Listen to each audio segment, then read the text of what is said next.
Welcome to UPSC exam prep. आज है 14 अक्टूबर 2023 और स्वागत है आपका करंट अफेयर्स न्यूज डिस्कशन में। तो आइए शुरू करते हैं। आज का हमारा पहला आर्टिकल है होलोडोमोर के बारे में। तो आइए देख लेते हैं। अभी हाल ही में यूरोप की परिषद की संसदीय सभा ने होलोडोमोर को नरसंहार के रूप में मान्यता देने के लिए मतदान किया है। तो आइए इसके बारे में जानते हैं।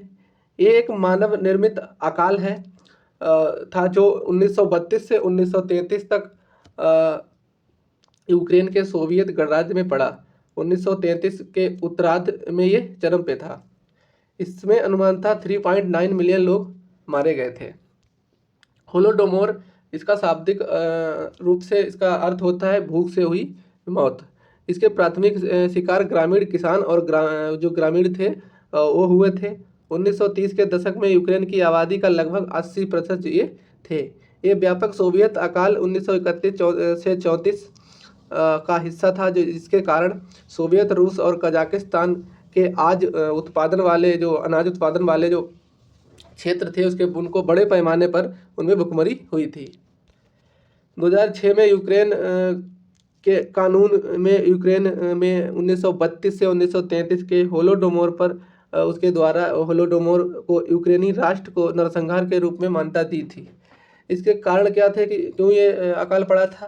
तो इस अकाल की उत्पत्ति 1929 में सोवियत के जो नेता थे जोसेफ स्टालिन द्वारा कृषि की जो सामूहिक बनाने के निर्णय में निहित थी।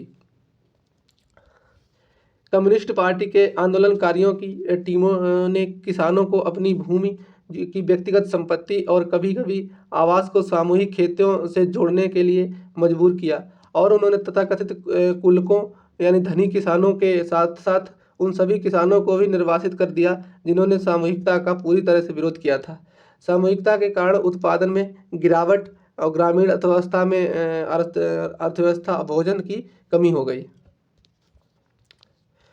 इससे यूक्रेन में कुछ हिस्सों में सशस्त्र विद्रोह सहित किसान विद्रोह की एक श्रृंखला को भी जन्म दिया। 1932 में कम्युनिस्ट पार्टी ने यूक्रेनी गांवों को सोवियत राज्य में योगदान देने के लिए आवश्यक अनाज की मात्रा के लिए असंभव रूप से उच्च कोटा निर्धारित किया था। जब गांव कोटा पूरा करने में सक्षम नहीं हुए तो अधिकारियों ने मांग अभियान तेज कर दिया। यहाँ तक कि रोपण के लिए जो रखे गए थे बीज, जो यानी दोबारा बुवाई के लिए जो बीज रखे गए थे उनको भी जब्त कर लिया। यूक्रेन के खेतों में गांव और पूरे कस्बों को काली सूची में डाल दिया गया था और भोजन प्राप्त करने से रोक दिया गया था। किसानों को भोजन की तलाश में यूक्रेनी गणराज्य को छोड़ने से मना कर दिया गया था और कुछ मामलों में लोगों को फसल काटने से रोकने के लिए भी निगरानी टावरों पर सैनिकों को तैनात कर दिया गया था। यूएसएसआर द्वारा यूक्रेन की फसलों जो विदेशों में बेचने से लाखों लोग भूखे मर गए। हमारा अगला आर्टिकल है एरोसोल के बारे में। आइए देखते हैं।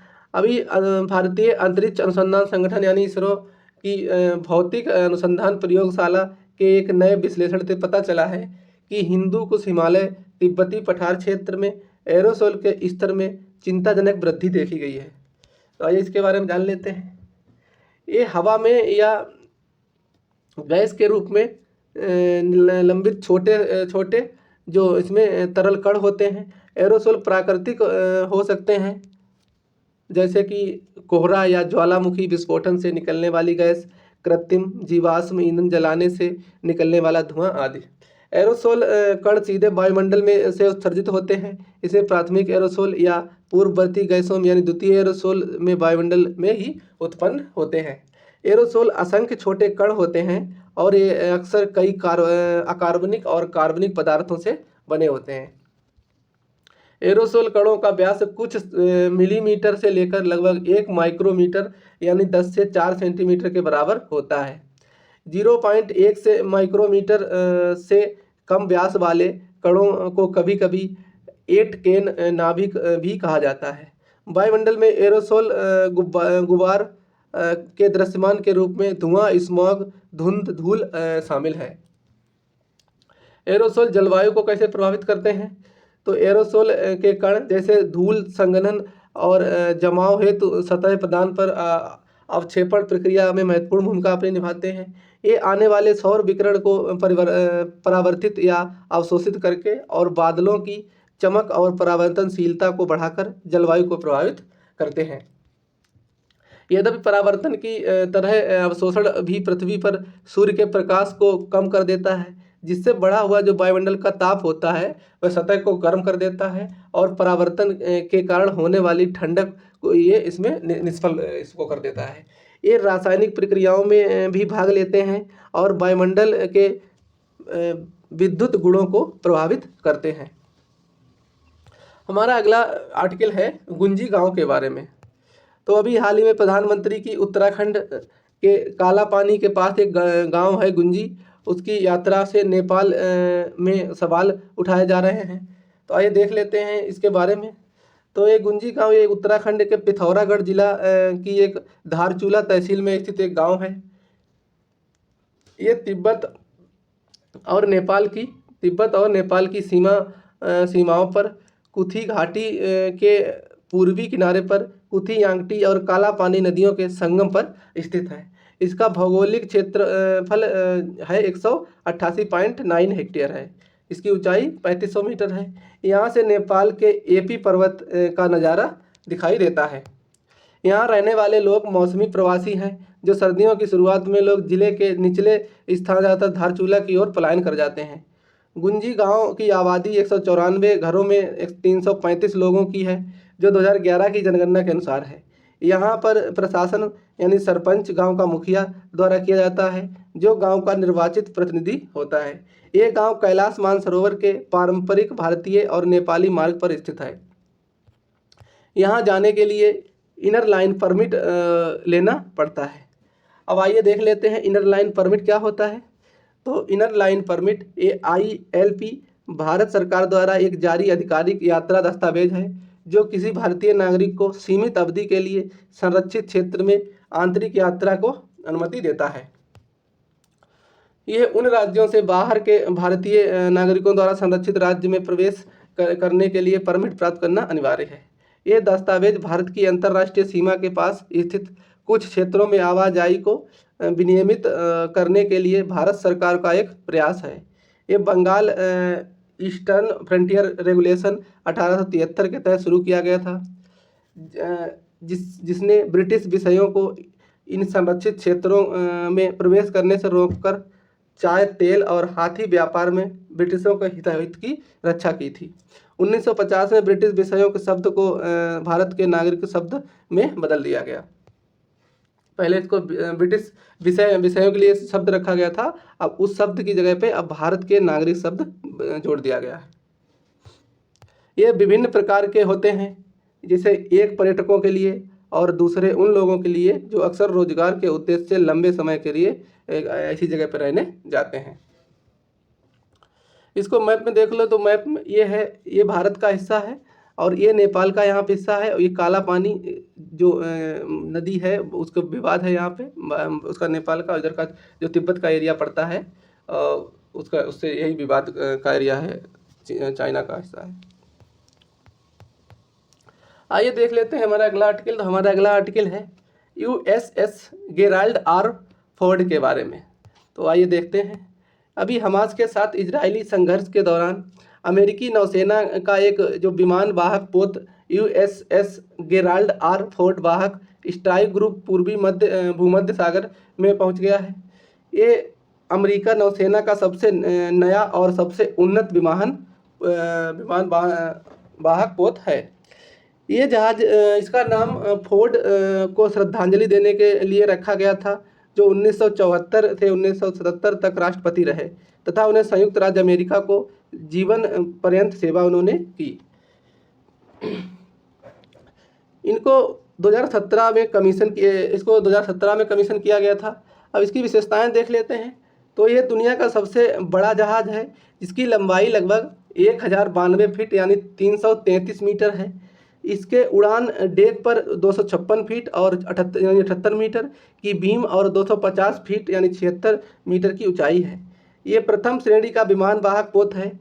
प्रथम श्रेणी की प्रौद्योगिकी में एक नया परमाणु संयंत्र, लगभग 3 गुना अधिक विद्युत ऊर्जा उत्पन्न करने की क्षमता, नवीन उन्नत गिरफ्तारी गियर और विद्युत चुंबकीय विमान प्रक्षेपण प्रणाली इसमें शामिल है। इसमें लगभग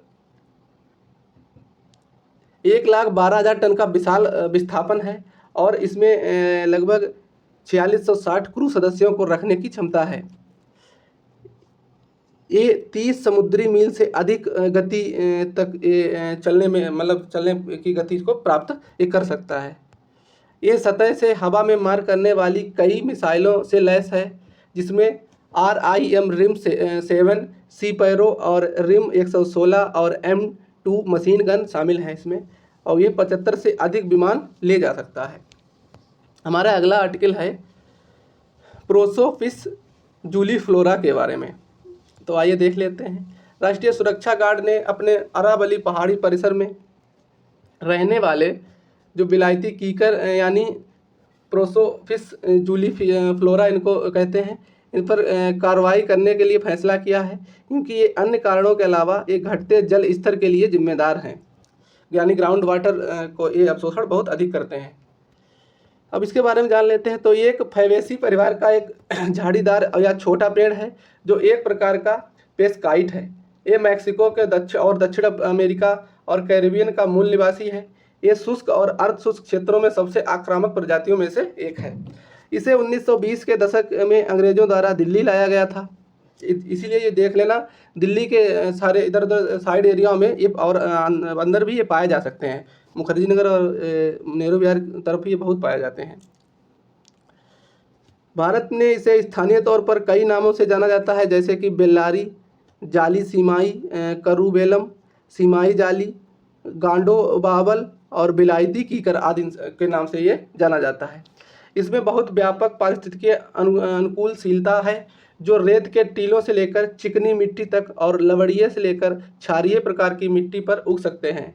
ये समुद्री तल से लगभग 200 मीटर से नीचे 1500 मीटर से ऊपर तक बढ़ सकता है, और औसत वार्षिक वर्षा इसके लिए 50 से 1500 मिमी तक हो सकती है। इसे आक्रामक पौधा माना जाता है। इसकी विशेषता जोरदार वृद्धि, जो एक स्वदेशी पौधों की प्रजाति को आगे निकलने में मदद करती है। जो विदेशी हमारे प्रजातियां हैं उन प्रजातियों से ये उनकी अपेक्षा ये बहुत तेज़ी से ग्रो करते हैं, इसलिए जो विदेशी प्रजातियां होती हैं वो अपना ग्रो नहीं कर पाती हैं और नष्ट हो जाती हैं। पर्यावरण पर प्रभाव क्या पड़ता है इसका? तो ये पेड़ 1 किलोग्राम बायोमास प्राप्त करने के लिए 4 लीटर से अधिक पानी सोखता है। ये पक्षियों को भी आश्रय नहीं दे सकता, क्योंकि ये कम ऑक्सीजन और अधिक कार्बन डाइऑक्साइड पैदा करता है। ये भूजल को भी जहरीला भूजल को जो ग्राउंड वाटर होता है उसको दूषित करता है और ग्राउंड वाटर को बहुत अधिक सोखता भी है। ये घास के मैदानों को भी नष्ट होने के कारण भूमि कटाव का क्षण बनाता है, जो देसी पौधों और जानवरों के निवास स्थान है। आइए देख लेते हैं हमारा नेक्स्ट आर्टिकल। तो नेक्स्ट आर्टिकल है एपीजेनेटिक महामारी विज्ञान साझेदारी, यानी डाइवर्स एपीजेनेटिक एपिडेमियोलॉजी पार्टनरशिप, यानी डीप के बारे में। तो आइए देखते हैं। CSIR सेलुलर और आणविक जीव विज्ञान केंद्र CSIR CCMB हैदराबाद ने विविध एपीजेनेटिक महामारी विज्ञान साझेदारी यानी डीप का हिस्सा बनने के लिए तैयार है। विविध एपिडेमिक महामारी विज्ञान साझेदारी डीप के बारे में जान लेते हैं। ये दक्षिण एशियाई लोगों सहित विभिन्न आबादी में गैर संचारी रोगों के पीछे आनुवांशिक रूप से समझने के लिए एक अभूतपूर्व एकीकृत जीनोमिक्स और एपीजेनोमिक्स का अध्ययन है। ये परियोजना एशिया, अफ्रीका, उत्तर और दक्षिण अमेरिका सहित दुनिया भर के लोगों को देखे गए रोग जोखिम, जीनोमिक और पर्यावरणीय विविधता के प्रभावों को उजागर करने के लिए किया गया है। ये 5 साल की अंतर्राष्ट्रीय परियोजना है, जिसमें शोधकर्ता विविध आनुवांशिक और पर्यावरणीय संदर्भों का प्रतिनिधित्व करने वाले व्यक्तियों का अध्ययन करेंगे और सीखेंगे कि प्रत्येक संदर्भ में कौन से DNA मिथाइलेशन पैटर्न उनके रोग जोखिम में योगदान करते हैं। इस अध्ययन के सॉफ्टवेयर और बुनियादी ढांचे का विकास करेगा और नए संसाधनों के निर्माण के लिए उन्नत सांख्यिकी विश्लेषण करेगा। DNA मिथाइलेशन में भिन्नता के रूप में रुझानों को देखने के लिए एक नए संसाधन अंतर्राष्ट्रीय स्वास्थ्य और आनुवंशिकी डेटाबेस के साथ बैठक करेंगे। इस पहल का महत्व क्या है? तो ये शोध उन रोग कारकों तंत्रों की पहचान करने में सक्षम करेगा जो दुनिया भर में आम और जो विशेष समूह या क्षेत्रों के लिए अद्वितीय हैं। इसमें ऐसे सवालों के जवाब देने में मदद मिलेगी, जैसे कि दुनिया में एक हिस्से में विकसित दवाएं सभी के लिए प्रभावी होंगी।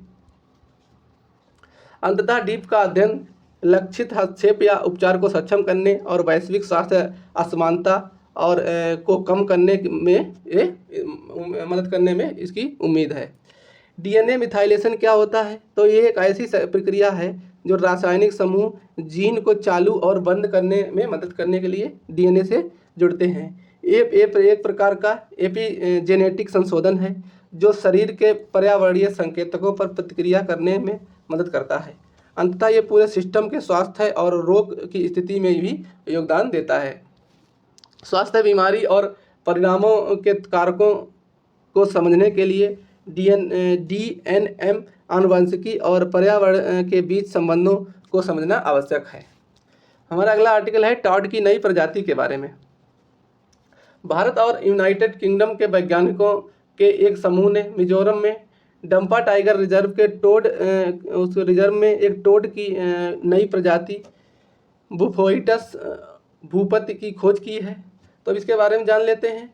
ये बुफोइटस प्रजाति का तीसरा भाग जो केवल पूर्वोत्तर भारत के एक बहुत ही संकीर्ण क्षेत्र में पाया जाता है। इस प्रजाति में इंटरडिजिटल बंधी रंग, त्वचा और ट्यूबरकुलेशन और ओवाइड ट्यूबरकुलोटेड और दबी हुई पैराटिड ग्रंथियों की उपस्थिति है।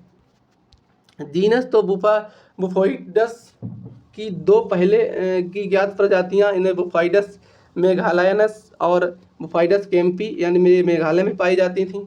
नई प्रजाति का नाम प्रसिद्ध सरीसृप विज्ञानी एस भूपति के नाम पर रखा गया है। तो अब देख लेते हैं डंपा टाइगर रिजर्व के बारे में कुछ मुख्य तथ्य। तो ये मिजोरम के पश्चिमी किनारे यानी लुसाई हिल्स में स्थित है। इसे 1994 में प्रोजेक्ट टाइगर पहल के तहत बाघ अभ्यारण्य घोषित किया गया था। ये पश्चिम में रिजर्व बांग्लादेश के चटगांव के पहाड़ी इलाकों यहाँ पर सजेक पहाड़ी श्रृंखला से घिरा हुआ है। ये इलाका पहाड़ी है और इसकी ऊंचाई 49 से 1095 मीटर तक है। औसतन समुद्र तल से ये ऊपर इतना है। रिजर्व का उच्चतम बिंदु 1095 मीटर की ऊंचाई के साथ चौरपिलांटांग है। अन्य चोटियों में डंपा टलांग 869 मीटर और पाथलंबी लुंग लेंटांग अब आप देख लेना 780 मीटर है। यहाँ पर वनस्पति में क्या क्या पाया जाता है? तो रिजर्व की वनस्पतियों में उष्णकटिबंधीय सदाबहार से लेकर अर्ध सदाबहार वनों तक ये यहाँ पाए जाते हैं। ये यहाँ पर निवास स्थान की पश्चिमी ख्वांथलांग तुईपुई नदी और पूर्व में तेईरेई नदी द्वारा सिंचित होता है। तेईरेई की सहायक नदियाँ अर्थात कीसलम, सेलिंग और एबापुई भी रिजर्व से होकर बहती हैं। जीव जंतुओं में यहाँ प्रमुख रूप से हुबाल गिबन, रीसस मकाक, असमिया macaque, pig tailed macaque, stump tailed macaque और अफेयर्स लीफ बंदर आदि यहाँ पर पाए जाते हैं। ये एक वनस्पतियों से समृद्ध है, जैसे कि सेप्टोकार्पस, टर्बिनाटस और डिप्टोरोकार्पस, मार्कोकार्पस, टर्मिनिलिया मायरियोकार्पा और मिसेलिया चंपाका आदि यहाँ पर वनस्पति पाए जाते हैं। हमारा अगला आर्टिकल है एक CGIAR वैश्विक पहल के बारे में। 1 CGIAR ग्लोबल इनिशिएटिव। तो अभी हाल ही में अर्ध उष्णकटिबंधीय के लिए अंतर्राष्ट्रीय फसल अनुसंधान संस्थान यानी ICRISAT और अंतर्राष्ट्रीय कृषि अनुसंधान CGIAR की वैश्विक पहल पर एक सलाहकार समूह शामिल हुआ है। तो अब इसके बारे में जान लेते हैं। इसका उद्देश्य जलवायु संकट से उत्पन्न जो चुनौतियां हैं उनसे निपटने के लिए और भोजन, भूमि और जल प्रणालियों को बदलने के लिए एक एकीकृत दृष्टिकोण बनाना है। इस पहल में CGIAR सिस्टम संगठन और 12 और 12 एक CGIEAR अनुसंधान केंद्र शामिल हैं। CGIAR कृषि खाद्य प्रणाली अनुसंधान केंद्रों का एक सार्वजनिक रूप से वित्त पोषित नेटवर्क है जो जलवायु संकट के में भोजन और भूमि जल प्रणालियों को बदलने के लिए काम करता है। ये 80 से अधिक देशों में काम कर रहा है। अब इसके बारे में मुख्य तथ्य जान लेते हैं ICRISAT के बारे में। तो ये एक गैर लाभकारी और गैर राजनीतिक सार्वजनिक अंतर्राष्ट्रीय अनुसंधान संगठन है जो एशिया और उप सहारा अफ्रीका में विकास के लिए कृषि अनुसंधान करता है। ये किसानों को उन्नत फसल किस्में और संकर बीज होते हैं, इनको हाइब्रिड बीज बोलते हैं, वे प्रदान करने में मदद करता है और शुष्क क्षेत्रों में छोटे किसानों को जलवायु परिवर्तन से लड़ने में भी ये मदद करता है। ये 5 अत्यधिक पौष्टिक यानी सूखा सहिष्णु फसलों पर शोध करता है और चना, अरहर, बाजरा, ज्वार और मूंगफली, इन 5 अत्यधिक पौष्टिक जो फसलें होती हैं इन पे सहिष्णु फसलों इन शोध करता है। इसे उष्णकटिबंधीय फलियां परियोजना के लिए 2021 में अफ्रीका खाद्य पुरस्कार से सम्मानित किया गया था, जिसने उप सहारा अफ्रीका में के 13 देशों में खाद्य सुरक्षा में सुधार किया था। इसका मुख्यालय भारत के हैदराबाद जो तेलंगाना राज्य में आता है वहाँ है और इसके 2 क्षेत्रीय केंद्र भी हैं जो नैरोबी केन्या में आती है और बामाको ये जो माली का शहर है वहाँ पे, और भी इसके 2 क्षेत्रीय केंद्र हैं। हमारा अगला आर्टिकल है नीलगिरी ताहर के बारे में। हाल ही में तमिलनाडु के मुख्यमंत्री तमिलनाडु के राज्य जो तमिलनाडु का राज्य पक्षी है इसको पशु संरक्षण के लिए द नीलगिरी ताहर परियोजना इन्हें शुरू की है, तभी ये नीलगिरी ताहर चर्चा में आया है। तो देखते हैं। तो ये नीलगिरी ताहर पश्चिमी घाट के दक्षिणी भाग का एक स्थानिक आवास संकटग्रस्त पर्वतीय अनगुलेट है। ये इसका वैज्ञानिक नाम नीलगिरी ट्रैगस हिलोक्रियस है और इसे स्थानीय रूप से बरयादू कहा जाता है। ये खड़ी चट्टानों पर चढ़ने में अपने गुरुत्वाकर्षण विरोधी कौशल के लिए जाने जाते हैं, जिससे इन्हें माउंटेन मोनार्क भी नाम दिया गया है। ये तमिलनाडु का राज्य पक्षी है।